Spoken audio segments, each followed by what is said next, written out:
Dans ce film, je voudrais vous raconter une histoire que j'ai entendue il y a longtemps, en 2015. Une alerte escroquerie.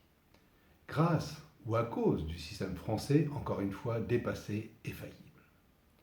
Incroyable. Une femme de 76 ans qui est mariée depuis 16 ans sans le savoir. Elle s'appelle Josiane. Josiane G. En effet, elle est mariée depuis 16 ans avec un Algérien. Elle se croyait célibataire. Mais Josiane vient pourtant de découvrir, presque par hasard, qu'elle était mariée.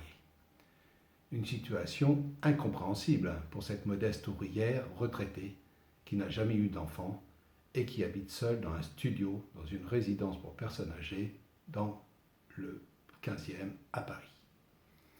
C'est un de ses amis qui l'aidait dans ses démarches qui a alerté la vieille dame en tombant sur un extrait d'acte de naissance parmi ses papiers.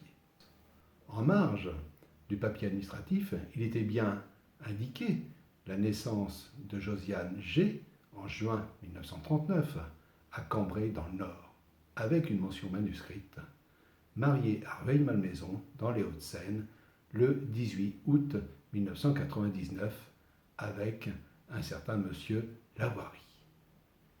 Je ne savais pas que tu étais marié, s'étonne son ami. Elle-même tombe des nues. Je ne connais aucunement ce monsieur, lui répond-elle.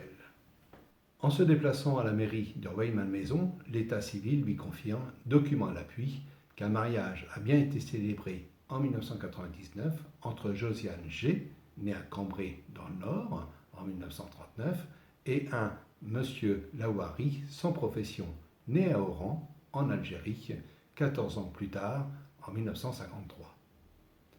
Si rien n'avait été découvert, après la mort de sa tendre épouse, ce fameux monsieur Lawari aurait touché l'héritage de la vieille dame, sans parler de la pension de réversion.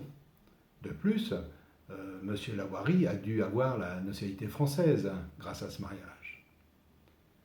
Je me pose la question, est-ce un cas isolé ou beaucoup d'autres mariages mystères comme celui-ci existent en France ? Il est quand même intolérable que l'administration française ne puisse contrôler ce genre d'escroquerie. Il faudrait aussi peut-être s'interroger sur l'implication de certaines associations qui soutiennent et qui aident ce genre de démarche, ce type de fraude. Ces organisations qui ne peuvent agir sans l'aide de juristes véreux. Ma question. Aujourd'hui, en 2020, j'aimerais que le gouvernement puisse me confirmer que ces failles, ces fraudes n'existent plus.